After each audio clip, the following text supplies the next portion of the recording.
progetto di riqualificazione ambientale e fluviale del torrente Astico nei comuni di Sandrigo e Bressanvido ha previsto la manutenzione straordinaria dell'alveo e delle golene nel tratto compreso tra la Briglia in località Galletto e la confluenza con il fiume Tesina.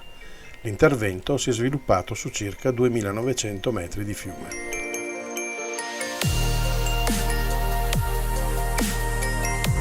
Le piene significative che hanno interessato il torrente Astico negli ultimi anni hanno lasciato in alveo e in golena schianti e depositi che la vegetazione arborea e arbustiva presente ha sostanzialmente immobilizzato, aumentando quindi le superfici emerse e rendendo necessario un intervento di pulizia e di ripristino dell'ufficiosità idraulica.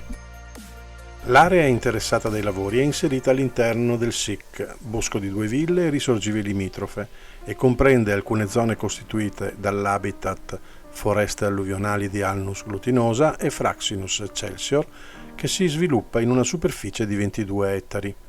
L'habitat si forma nelle rive e nelle aree golenali di fiumi e torrenti e può essere caratterizzato da diversi tipi di boschi igrofili. Si estende su suoli alluvionali spesso inondati o nei quali la falda idrica è superficiale, dove l'umidità edafica lo consente. L'habitat 91 e 0 è fortemente condizionato dai livelli di falda e dai cicli di magra e morbida dei corsi d'acqua.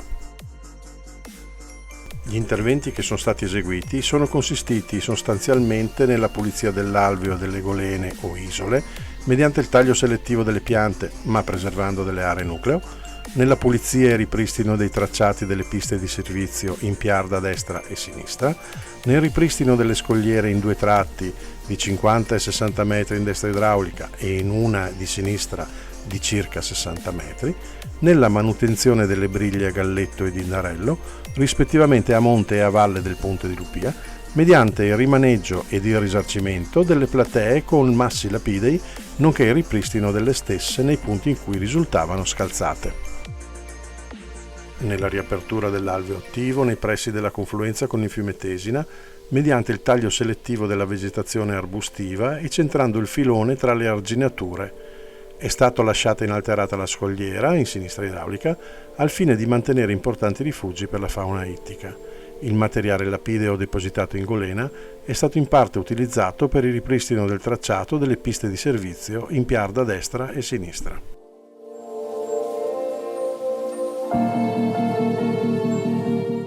All'interno delle aree interessate dai lavori sono state individuate delle aree nucleo.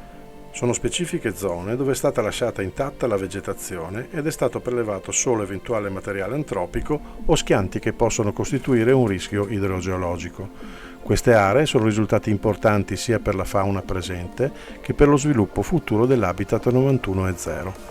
Si è quindi cercato di individuare zone importanti sia in termini di caratteristiche strutturali che di caratteristiche funzionali.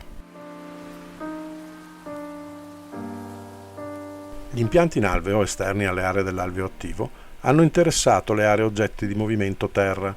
In tali zone si è prevista la piantumazione di specie arbustive autoctone. La piantumazione delle specie arboree è stata realizzata utilizzando esemplari di circa 1 metro in fitocella, posizionate in apposite buche nel terreno.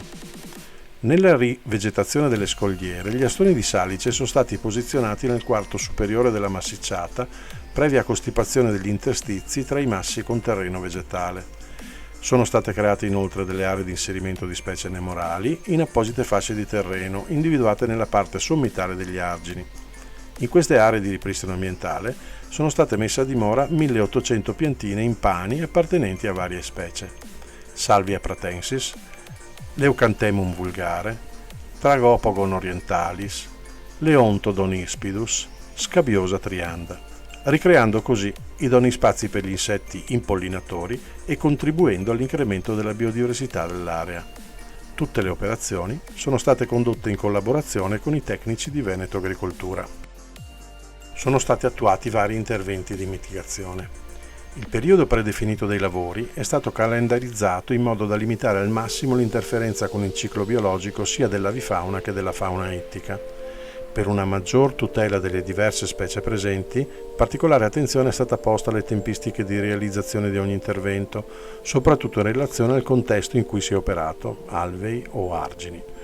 L'abbattimento selettivo della vegetazione è stata realizzata avendo cura delle prescrizioni atte a mantenere degli areali di habitat inalterati, a lasciare fruibili per la fauna le fasce ripali e a garantire la ripresa dell'habitat in tempi ridotti.